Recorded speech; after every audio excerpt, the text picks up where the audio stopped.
this edition of Guangdong Report. Zhang Dejiang urges Liangshan to boost socioeconomic development. Governor of Guangdong stresses the importance of industrial restructuring. The Canton Fair offers favorable policies to small and medium enterprises. And Guangdong to lower the price of power, telecommunication, medical and education services. These stories and more in this edition of Guangdong Report. Welcome to Guangdong Report. I'm Erin Pendleton. Politburo member and Party Secretary of Guangdong, Zhang Dejiang, paid a two-day visit to Liangshan and urged officials to boost local socioeconomic development. Lin Li reports. Liangshan was the last county in Guangdong to be visited by Zhang Dejiang. Mainly populated by the Zhuangs and the Yaos, the county sits on Guangdong's border with Guangxi and Hunan and is 300 kilometers away from Guangzhou. Zhang and his entourage went to enterprises, schools and rural families and listened to their opinions on economic and rural development. He applauded the local rural cooperative medical insurance system, which has helped to improve the standard of living. The high-ranking official then encouraged local students to work hard in school. 所以大家呢要珍惜自己的青春年华，珍惜呢自己呢这样好的学习环境。希望你们呢能够取得好成绩，争取你们全班今年全部能够考入，能够升入高等院校。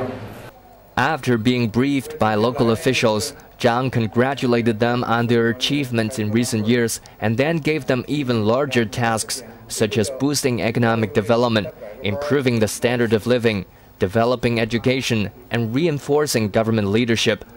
Finally, he urged governments at all levels to provide assistance to areas mainly occupied by ethnic groups.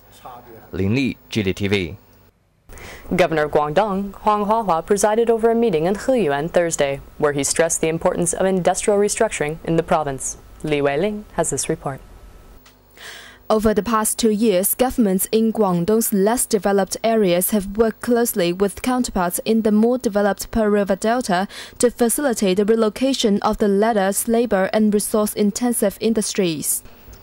当前和今后一段时期，我省产业转移工业链建设要坚持以扩大发展观为统领，紧紧围绕发展与和谐两大主题。 Huang outlined the action plan for Guangdong's industrial restructuring, urging local officials to boost infrastructure construction, innovation, as well as boost human resource development. Li Weiling, GDTV.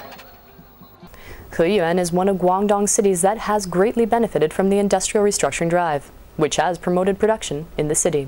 Lin Li has a story. One of the city's industrial parks is dedicated to enterprises relocated from Zhongshan. So far, local authorities have inked 23 such projects with a total investment value of nearly 2.2 billion yuan. 共建产业园落实以后，是加快了我们城镇化的步伐。第四个，我认为就是加快了河源人的思想观念的更新。 Similar to the first industrial park is another one in cooperation with authorities in Shenzhen, totaling an investment value of more than 11.1 billion yuan. Last year, enterprises in these industrial parks made outstanding contributions to the city's economic development. Lin Li, GDTV. In a bid to help small and medium enterprises develop, the Canton Fair has provided a number of favorable policies to these less competitive players over the past few years. Due to fierce competition, the Canton Fair organizers have set high thresholds for exhibitors, who usually need to show that they have an annual export value of $1 million or above to participate. This has kept many promising small businesses out of the fair's exhibition halls. To change the situation, the fair's organizers have raised the leniency percentage for such businesses from 8% to 20%, allowing more to tap into the international market.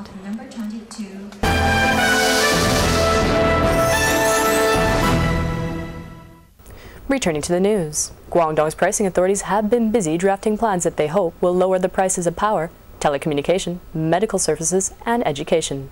Li Weiling has more. Guangdong's power grid has signed contracts with 10 counties across the province to provide cheaper energy to residents.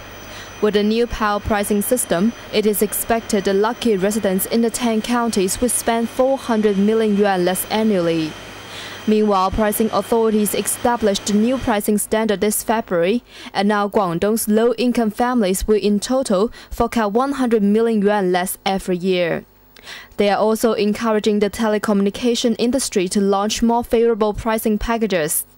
In the meantime, authorities are working on offering affordable medical services to residents. 就是说理顺那个医疗服务价格的那个结构性的价格，就是提高那个医务人员的这个技术性的劳务价格和继续降低大力降低那个就是说大型医疗设备的这个价格。 Provincial pricing authorities will strictly monitor school fees to ensure that they are in line with regulations. In addition, authorities also plan to lower the cost of public transportation. Li Weiling, GD TV. At a conference held in Zhanjiang on Thursday, Guangdong's financial officials say they will allocate a special fund of 10 million yuan to improve village planning in mountainous regions this year. As Lin Li reports. Over the past few years, the government has put more than 2.5 million yuan into the construction of a local village in Zhanjiang. Better planning has not only beautified the environment, but has also helped increase the average villager's income to 6,250 yuan per year. As early as last year, provincial authorities had begun to implement better planning and construction of rural areas. But beginning this year, Zhanjiang has set aside a special fund of 3 million yuan to aid the construction of a new countryside.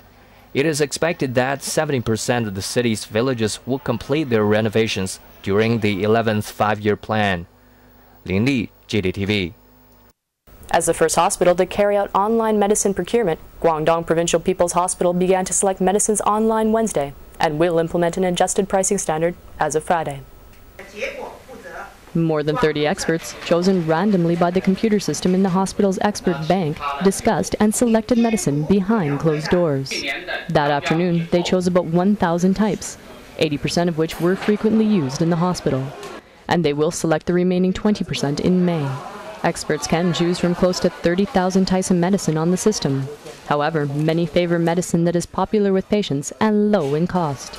It is expected that the adjusted standard will cut medicine prices by 15% on average. Let's take a look at the papers. The number of people in Guangdong submitting individual income tax forms is the highest in China, with 283,000 tax declarers who earn at least 120,000 yuan annually. Most of the province's high rollers dwell in the Pearl River Delta's major cities, with the top 5 being Shenzhen, Guangzhou, Dongguan, Zhuhai, and Foshan. Guangzhou Communication and Transportation Department have rearranged taxi schedules, set up special bus routes, and are running extra water bus ferries during the Canton Fair. Many of the fair's participants are finding the changes have brought increased convenience. China will build a strategic uranium reserve in the coming years, as it pushes forward a plan to expand its nuclear power industry by 2020. The uranium system will become China's third strategic reserve after its grain and oil reserves.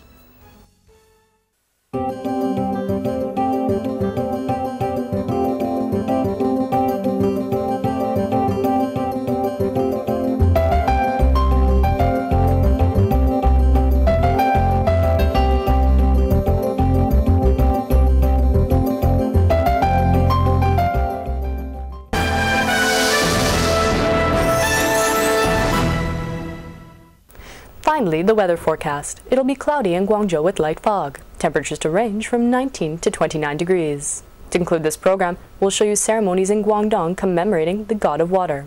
That's all for this edition. Thanks for watching, and we'll see you next time on Guangdong Report.